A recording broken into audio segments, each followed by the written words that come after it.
નમસ્કાર, times of Gujarat જોઈ રહ્યા છો તમે. હું છું તમારી સાથે મુહિબ. ગઈકાલે ત્રીજા ચરણનું મતદાન હતું અને દેશભરમાં 93 બેઠકો પર મતદાન થયું, જેમાં ગુજરાતની 25 બેઠકો પર પણ મતદાન થયું. સુરતની એક બેઠક પર પહેલા જ પરિણામ આવી ગયું હતું, એટલે તેની વાત નથી કરવી આપણે. પરંતુ ગઈકાલે ગુજરાતની 25 બેઠકો પર મતદાન થયું અને તેની અંદર ભરૂચની બેઠક પણ હતી.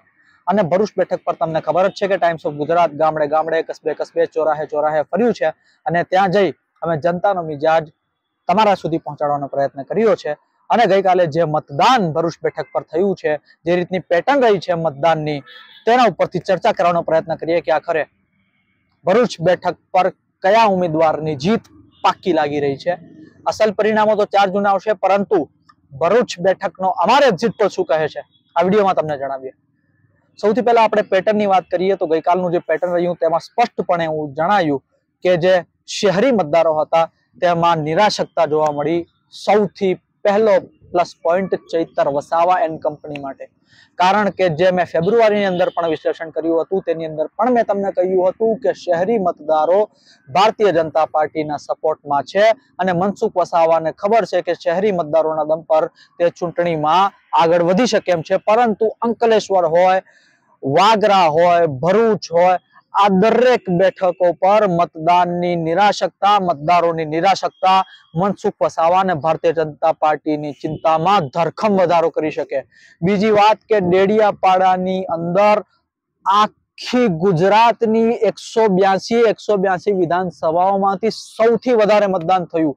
આશરે 82 થી 83% જેટલું મતદાન એક વિધાનસભાની અંદર. It's unbelievable.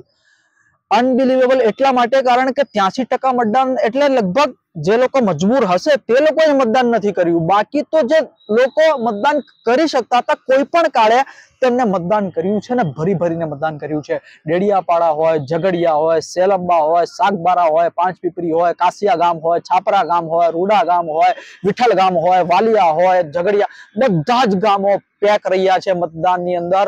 દરેક ગામમાં 65-66% થી વધારે મતદાન થયું છે અને ભરૂચ બેઠક પર પણ 63 થી 64% વચ્ચે મતદાન થયું છે. પરંતુ શહેરી મતદારોની જે નિરાશકતા હતી અંકલેશ્વરની અંદર ખાસ કરીને, ભરૂચની અંદર ખાસ કરીને, આ ભારતીય જનતા પાર્ટીના અને મનસુખ વસાવાના સ્ટ્રોંગ હોલ્ડ માનવામાં આવે છે.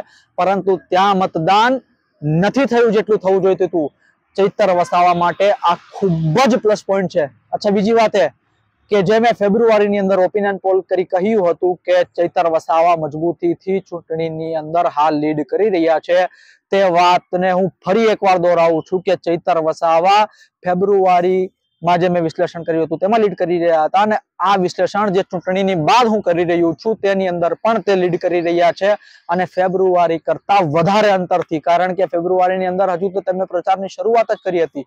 તે બાદ તમારો દીકરો તમારે ગામ હોય કે પછી જનસંકલ્પ યાત્રા હોય કે પછી સ્વાભિમાન યાત્રા હોય, આ દરેક યાત્રાની અંદર ચૈતર વસાવા ગામડે ગામ ફર્યા, કસ્બે કસ્બે ફર્યા. ચૈતર વસાવાના સમર્થનમાં જે કેન્દ્રીય નેતૃત્વ હતું આમ આદમી પાર્ટીનું તે પણ આવ્યું. કોંગ્રેસનું કેન્દ્રીય નેતૃત્વ જેમાં ઇમરાન પ્રતાપગઢી જેવા મોટા મોટા નેતાઓ પણ ચૈતર વસાવાના સમર્થનમાં આવ્યા. આ દરેક વસ્તુ જોતા ચૈતર વસાવા માટે ભરૂચ બેઠક જીતવી હવે કોઈ કફરો ચડાન સાબિત થઈ શકે તેમ નથી. મનસુખ વસાવા જો આ બેઠક હારી જાય તો મને તો હવે કોઈ પણ પ્રકારની નવાઈ નહીં લાગે. કારણ કે ફેબ્રુઆરીની અંદર પણ મારું વિશ્લેષણ હતું, તે વિશ્લેષણ બાદ ઘણા પત્રકારોને એવું કહેવું હતું કે આ વિશ્લેષણ માત્ર ને માત્ર ઉપરી વસ્તુઓ જોતા કરવામાં આવ્યું છે. પરંતુ જે હું ગામો ફર્યો છું, જે સમસ્યાઓ મેં જોઈ છે, દરેક ગામની અંદર એક સમસ્યા કે મનસુખ વસાવા અમારા ગામની અંદર નથી આવતા. દરેક ગામની અંદર એવી એક ફરિયાદ કે મનસુખ વસાવાનો સ્વભાવ બરોબર નથી. દરેક ગામની અંદર એવી ફરિયાદ કે મનસુખ વસાવાના કાર્યાલય પર જઈએ કે તેમના જે સમર્થકો છે તેમને મળી અમારા કામ કરાવવા માટે જઈએ તો જવાબ એવો મળે કે સાહેબ કાં તો સુઈ ગયા છે, કાં તો સાહેબ દિલ્હી ગયા છે, કાં તો સાહેબ અત્યારે બિઝી છે. આ પ્રકારની જે વસ્તુઓ મારી સામે આવી તે જોતા ખરેખર મને એવું લાગી રહ્યું હતું કે Chaitar Vasava is gonna be winning Bharuch Lok Sabha seat very comfortably. અને એ વાત પર હું હજુ પણ કાયમ છું કે ચૈતર વસાવા ભરૂચ લોકસભાની બેઠક જીતવાના છે અને કમ્ફર્ટેબલ માર્જિનથી જીતવાના છે. તેમાં તમને ને મને હવે કોઈ પણ કાળની શંકા ન હોવી જોઈએ. પરંતુ પરિણામો તો 4 જૂને જ આવવાના છે, ત્યારે જ ખબર પડશે. મારું જે વિશ્લેષણ છે તે મુજબ આમ આદમી પાર્ટીના કાર્યકર્તાઓ ગઈકાલે ઠેર ઠેર ફરી રહ્યા હતા, ગામડે ગામ ફરી રહ્યા હતા અને મતદારોને ઘરથી બહાર નીકાળી રહ્યા હતા. અમુક બાજુ તો કાર્યકર્તાઓની જરૂર પણ ના પડી. અમુક લોકો સ્વૈચ્છિક મતદાન કરવા માટે નીકળ્યા અને ખાસ કરીને મુસલમાન મતદારોની અંદર પણ જબરજસ્ત ઉત્સાહ જોવા મળ્યો. ભરૂચની અંદર, વાગરાની અંદર જે મતદાનનું વધારે પર્સન્ટેજ છે એ માત્ર ને માત્ર મુસ્લિમ વસ્તી ત્યાં વોટ કરવા માટે નીકળી એટલા માટે છે, કારણ કે જે રીતનો પત્રકારોએ ગઈકાલે રિપોર્ટ મારા સુધી મોકલ્યો છે, જે મતદાનની સંખ્યા ભરૂચ બેઠક પર રહી તે ચોંકાવનારી હતી, કારણ કે આટલી ઓછી સંખ્યામાં મતદાન ભરૂચ બેઠક પર પહેલા ક્યારે થયું છે તેમાં લોકોને શંકા લાગી રહી છે. વાગરાની અંદર જબરજસ્ત વોટિંગ, તેમાં પણ મુસલમાનોની સંખ્યા વાગરાની અંદર બહુ જ વધારે છે એટલા માટે મતદાન પણ ત્યાં વધારે થયું છે. અંકલેશ્વરની અંદર ધીમી ગતિએ મતદાન, આ દરેક વસ્તુ ચૈતર વસાવા માટે સારી સાબિત થઈ શકે તેમ છે. ગામડાઓની અંદર જે હું ફર્યો, ગામડાઓની અંદર જે લોકોને હું મળ્યો, તે મુજબ મેં જે રીતનું ધારેલું હતું અને જે રીતની મતદાનની પેટર્ન મને સમજાઈ રહી હતી, લગભગ તે જ પેટર્નનું મતદાન ગઈકાલે ભરૂચ બેઠક પર થયું છે. મનસુખ વસાવા માટે પોઝિટિવ વાત જો હું ઢૂંઢવા બેસું તો પણ મને હાલ તો એક પણ નથી લાગી રહી. ખેર, આપણે પરિણામોની વાર જોવાની છે. 4 જૂને ખબર પડશે કે કોણ ભરૂચ બેઠક જીતે છે અને કોણ ભરૂચ બેઠક હારે છે. આપણે જોવાનું છે કે કયા મતદારે કોણે પસંદ કર્યા છે. ડેડિયાપાડા અને ઝઘડિયા જે ભરી ભરીને પોતાના ઘરથી બહાર નીકળ્યા, તેમને કોણે સપોર્ટ કર્યો?